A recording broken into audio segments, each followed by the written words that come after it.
こんにちは。お元気ですか？今日は12月20日の土曜日ですね。少し前に、アマゾンのブラックフライデーがあって、その期間中に、防災時の、防災トイレ、簡易トイレみたいなやつ、ライフラインとか水道とかがそういうのが止まっちゃった時に、あの、トイレするための簡易トイレを買おうって思ってて、買おうと思ってますみたいなことを私ちょっと言ってたじゃないですか。で、ブラックフライデーの期間は結局、選ぶ気にならなくて、なんかいろいろそういうの検索するのめんどくさくって。で、結局ね、でも、ブラックフライデー過ぎちゃったなと思ってたんですけど、なんかね、1週間くらい前に、やばくまだ買ってないわと思って、今買わなければ一生買わないと思って、買おうと思って、買いました。それがね、先日届いたので、せっかくなのでね、ちょっと紹介してみようかなっていうふうに思います。こういう感じで、50回分なんですけども、なので結構大きいですね。で、15年保存っていうことでね、1回買えば15年、持つっていうので、まあ1回買っときゃ15年、備蓄っていうのかな、これもね、備えになっていいかなって思いました。で、こう、形がね、こう本みたいにこう横が薄くなってるので、まあどっかの隙間とかにね、こう入れといたらちょうどいいんじゃないかななんて思いましたね。うん。まあそんな感じで買いましたと。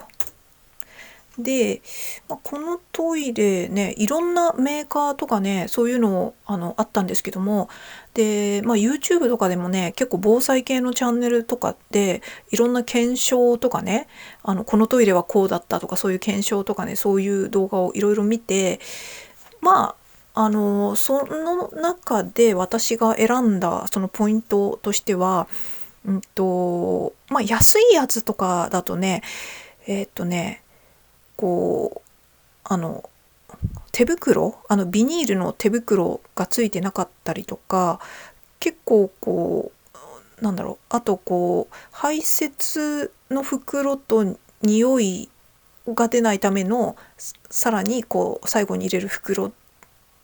だけだったりとかするんだけど、あの、これはね、ブルーのこの袋、これがね、便座をカバーするための袋っていうのもついてて、だからね、よりこう何かするときに、あの、こう汚れたりするリスクが減るというかね、清潔に保てるグッズがきちんと入ってるっていうところがポイントでしたね。だからいろいろ見てみるとね、ちょっとこれお安いななんて思うと、その手袋とか、このカバーするための袋が入ってなかったりとかね、そういうのがあったりとかするので、若干高くても、これ、15年も保存できるし、その時にね、絶対に何か困らない、一番ってわけじゃないですけど、ちゃんと、したじ実務的、ちょっと、なんて言ったらいいの、その実際に、こう、実務どうしよう、なんか日本語が出てこないんだけど、やっぱちょっとやばいかも。なんかそういうものを買った方がいいと思うんですよね。で、もちろんね、これを使うタイミングっていうのは、水も出ていないっていう状況なわけですから、手とか汚れちゃったとしたらね、こうウェットティッシュとかで手を拭かなきゃとかね、そういうことになってしまうわけですよね。だから、やっぱりね、こういう、ちゃんと一個一個こう、その都度手袋が、ついてるとか、だから全く汚さずに、できるだけ汚さずに全てを、こう、完結できる、ものを選んだ方がいいよねっていうふうに思いました。うん。そうそう。それで、こう、結構ね、トイレはね、絶対これ買っとかなきゃっていうのは前から思ってたんですよね。食料とかもね、もちろん大事ですけども、あのトイレですよ。トイレないと、あの絶対に困るし、それが結局こうストレスとか、あとは衛生面とか、そういうのって結局ね、自分の体調とかにもめちゃめちゃ関わってくるので、これは絶対に用意しておいた方がいいものだなっていうふうに思いました。で、これ50回分で、一応ね、この一人でいる人は7日分っていうことになってますね。うん。だからまあなんだ、一人暮らしで1週間分で50回分って結構ですよね。1日何回するんだ。私そんなに行かないような気がする。1日5回ぐらいしか行かないと思うし、特にこうそういう時って食べ物とかもガツガツ食べるわけじゃないんで、その普段より行く回数は減るような気がするんで、そしたらね、1週間で35回分しか使わない計算になるので、なのでこれはね、結構こう余裕を持ったあれなのかもしれないですね。まあでもこうライフラインとかそういうのが復旧するのに、その災害の規模とかにもよりますけどもね、結構3日ぐらいで復旧するレベルの災害っていうのも多いと思うので、やっぱ最低限3日分、その家族の人数で3日分とかはね、用意しておいた方がいいんじゃないかなって思いますね。だって実際にトイレ使えなくなったら、その間みんなどうするんですかっていう話ですよね。外に行って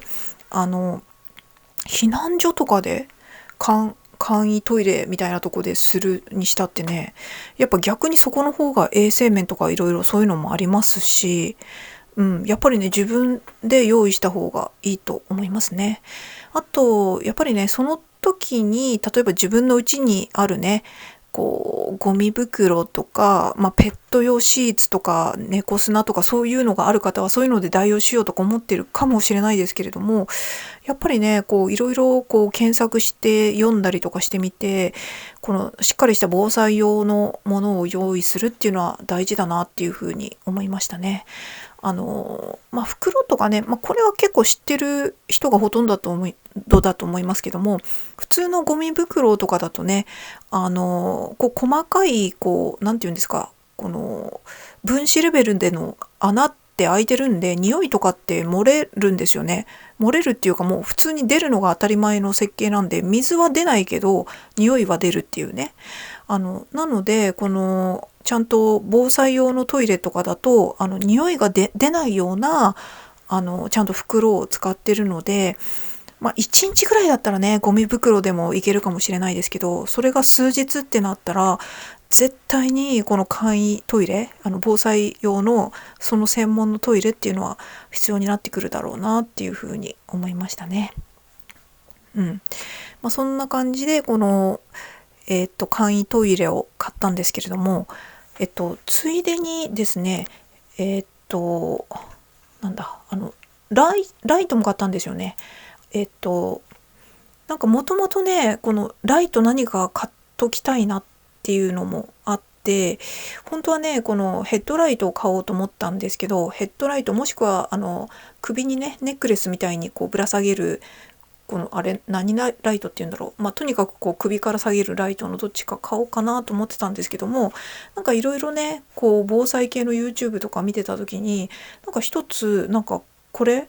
のコンセントタップちょっとこれはこの商品名ですけど、こういうのがあるっていうのをなんかで見て、これすごいいいじゃんって思ったんですよね。でこれ何がいいかっていうと、普段からコンセントの部分に挿しといて、停電が起きたら自動でライトがつくんですよ。それってめっちゃ良くないですか？だから停電が起きて電気切れたっていう時にこの中に常にこの充電されてるから、逆にこう停電で電気が通らなくなったのを多分察知して逆にこれがついてくれるっていうやつですね。そうだからね、これすごく地震とかでこうわーってなった時に電気のスイッチがあるところまで歩くのって危ないし分かんないし、あれじゃないですか。なのでこれ部屋に1個とかね、部屋ごとにこれいつでも挿しとけばすごくいいなって思ったんですよね。でこれ普通のね取り外して懐中電灯とかしてでも使えるので、そうそうでちょっと映像を撮ってみました、自分家の。こんな感じでコンセントのところに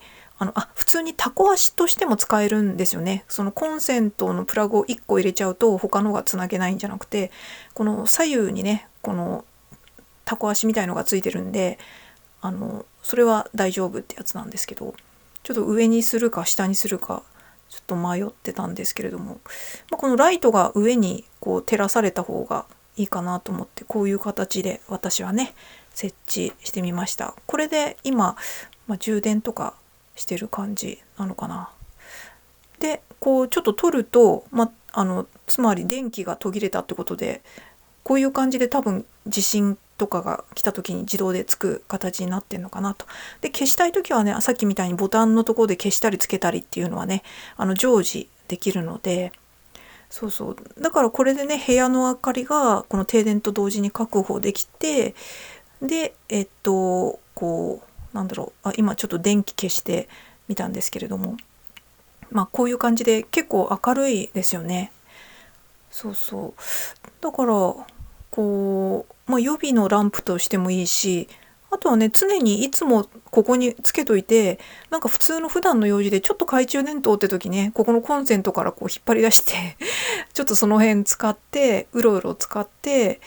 でこう戻ってきてっていうのでも、でまた挿しとけばいつでもこの充電っていうのがされてる状態なので、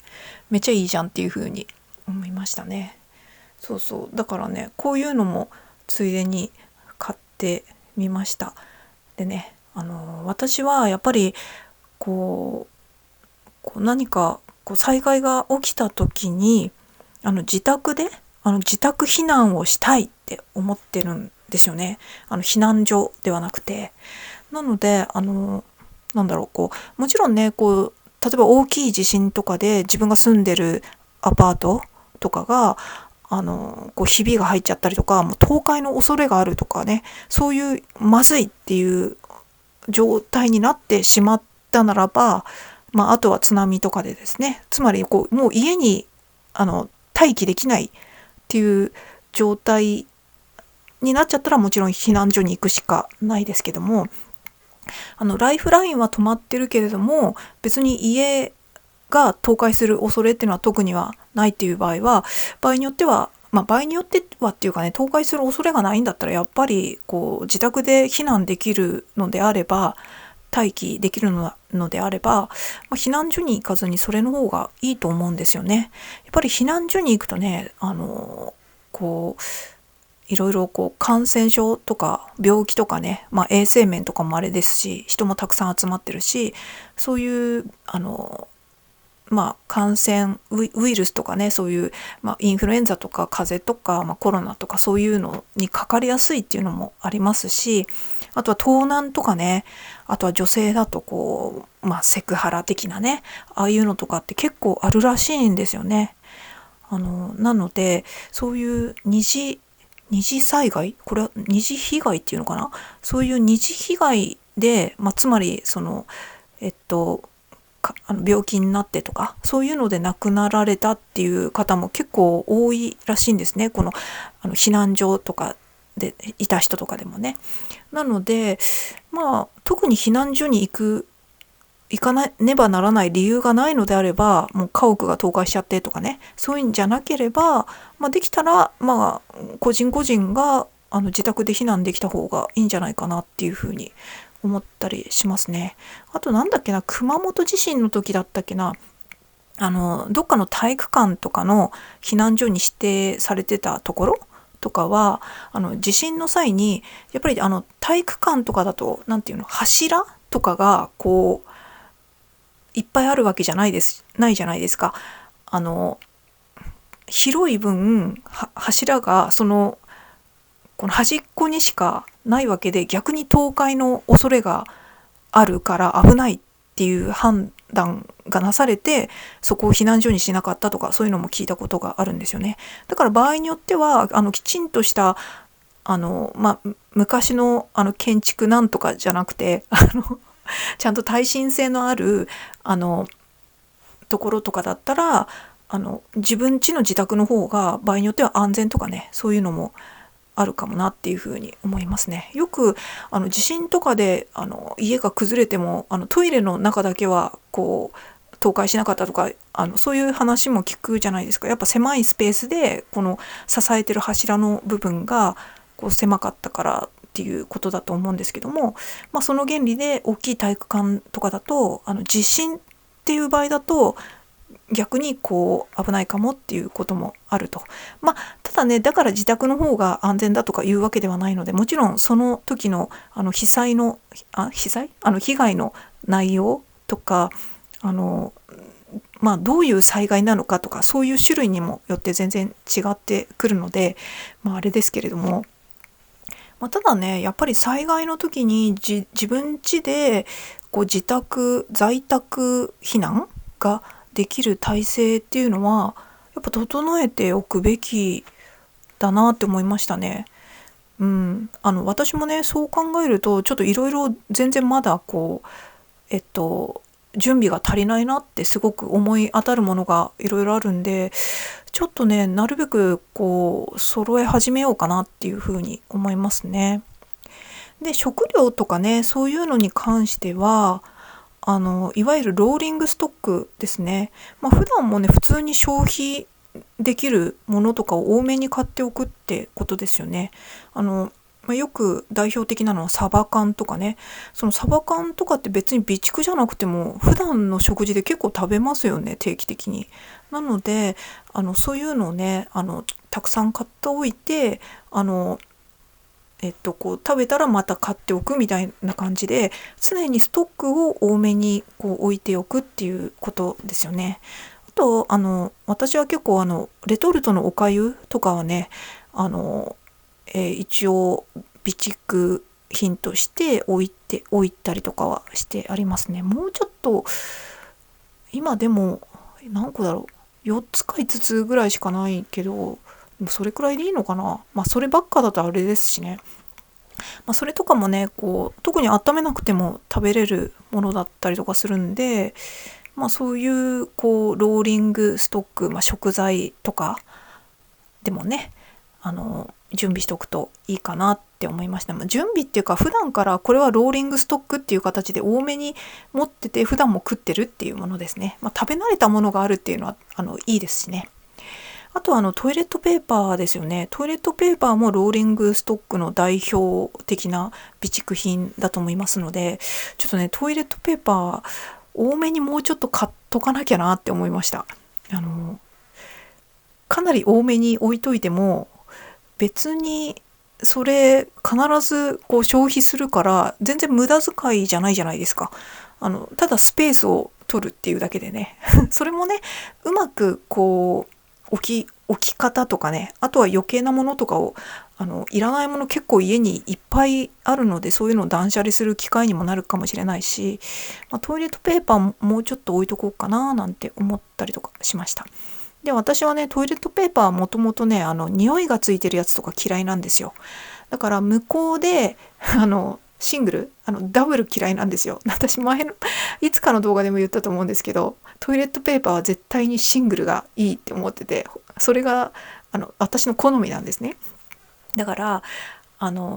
シングルで向こうのものを買うんですけれども、それがね意外にねお店で売ってるとこ少なくて、もうだからね最近は決まったとこでしか入手できなくてちょっとあれなんですけど、でもねふと思ったんですけど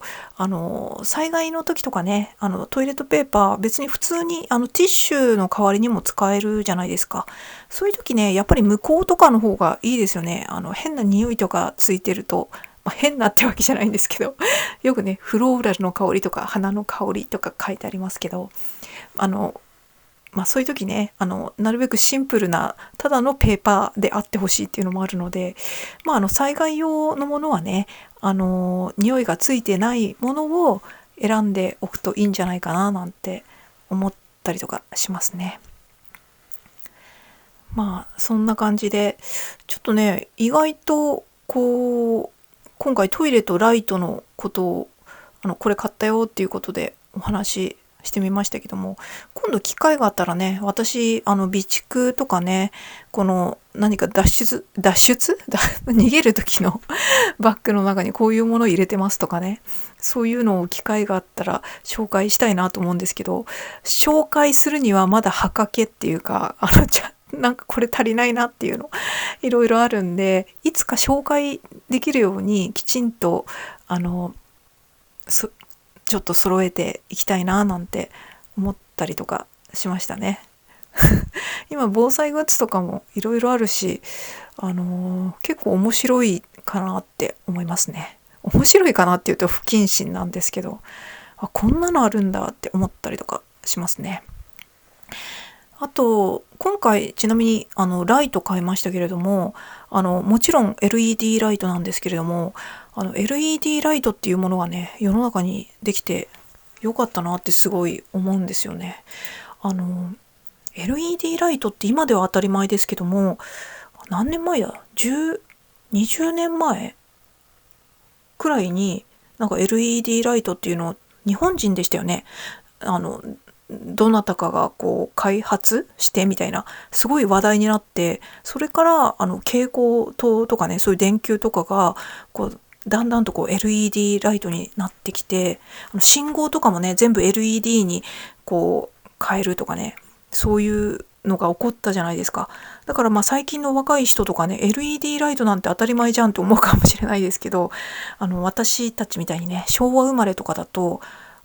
LED ライトね、もう今では当たり前ですけど、防災とかね、そういう時にめちゃめちゃありがたいですよね。だってやっぱりすごく持つじゃないですか、長い時間だから。その電池とか充電とか同じやつでも LED だと長持ちして、しかも明るい、しかも火事とかのリスクも LED の方が確か少ないですよね。だから防災グッズっていう点で考えると LED ライトができる前と後とかだと結構違うなって思ったりとかしましたね。だから本当防災グッズも年々進化してるもんだよなって思ったりとかしました。なんだろう、なんかもっといろいろ喋りたかった気がするんですけど忘れちゃいました。そして思ったより長く喋ってしまいましたね。なんだろう、とにかくね、私は自宅待機をしたいと思ってるので、そうそう、飲み水とかもね、これずっと前の動画でも言ったかな、なんだっけ、備蓄水も結構買ってて、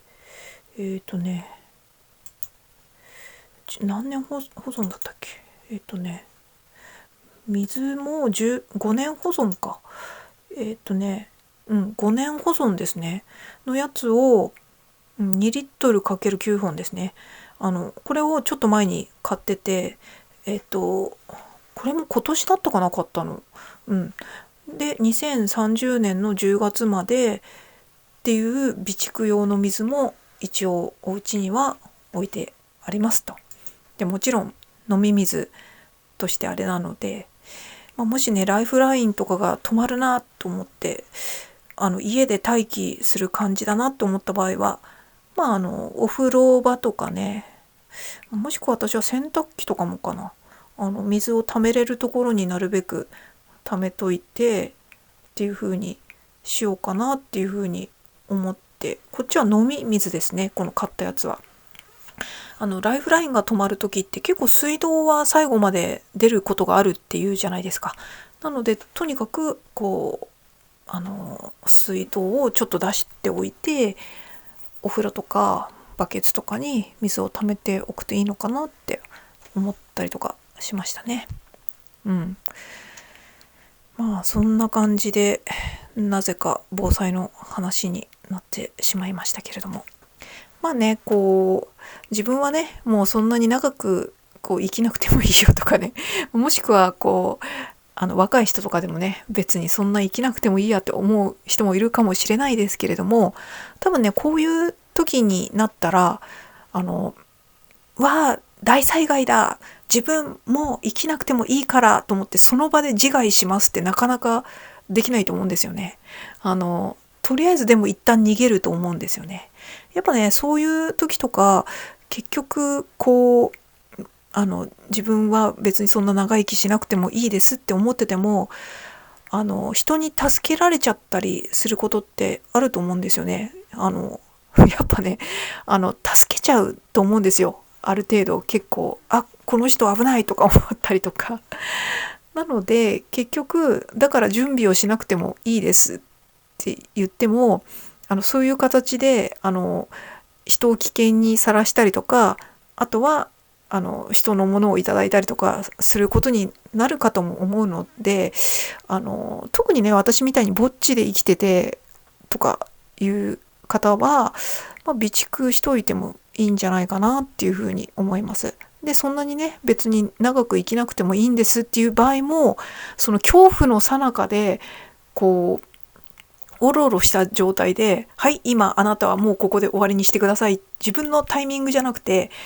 はい今もうこうなったらもういいですって思ってたからこうなったからはいこの世からおさらばしますってそのタイミングで言われても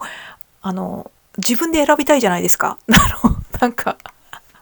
なのでやっぱねそういう時はねちょっと待ってよ、ちょっとそのつもりはあったけどちょっていう感じになると思うので、ある程度ねこう自分のペースで生きられるように召される時も自分のペースで生きて召されるように自分の逆にねこうなんて言うんだろう、自分のペースでいるためには備蓄しといた方がいいんじゃないかなっていうふうに思ったりとかしましたね。あと結構ねいろんなこの災害関係とか備蓄関係の動画とかを見て結構言われてたのがやっぱくれくれ系が結構あれやばいっていうのと結構こう一度こう大きい災害に遭ったことがある人とかでもそうなっちゃったらしょうがないでしょうとか、流されちゃったらどうせ同じでしょとかなんかそういう人ってやっぱなぜか一定数いるらしくてきっとそういう方はね自分で全然準備はしてないんですけどそういうこの避難所とかもしくは知り合いとかになんていうか全然もう気軽に持ってるの分けてとかね、ちょうだいとかね普通に言ってくるとかねそういうの結構見たのでそれは辛いなって思いましたね。でこいつなんかにあげるかよって思ってもなんか私のことはいいけど子供がかわいそうでしょとか言われちゃうとやっぱねあげないわけにはいかないみたいなねそういうのがあったりして、いやでもこれリアルに結構ありそうとか思ったのでつまりですね備蓄とかはきちんとしてても周りの人にすごくたくさん備蓄してますみたいなことは言わない方がいいってことですね。で最低限こう一応しなきゃなとは思ってるんだけどとか言って、でもねちょっと本当はもっとしなきゃよねみたいなくらいでしてなくはないけどあんましてませんみたいな雰囲気で言っといた方がいいですみたいなねことが結構そういう話がありましたね。なんかなんだろうこう極端に嘘をつく必要はないと思うんですけれども、こうたくさんこうしてるとかねそういうのはバレない方がいいかなと。だから自分の分だけ2日分とかねそれくらいに言っとくとかねそういうのがいいかもしれないですねっていうお話でございました。お話でございましたっていうか私がそういうお話を聞いてそうだよなって思いました。でね多分そういう時ってね自分も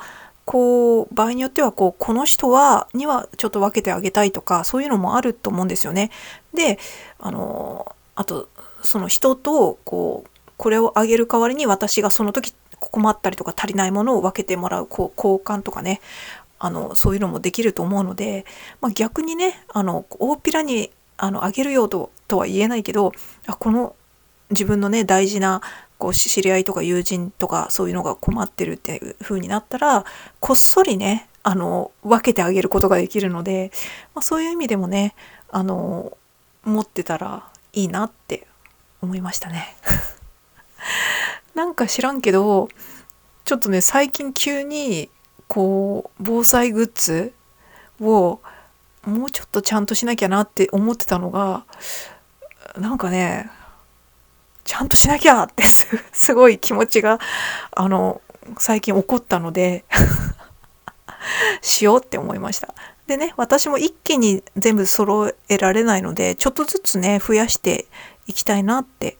思ってますっていうお話でございました。ということで、それではまた。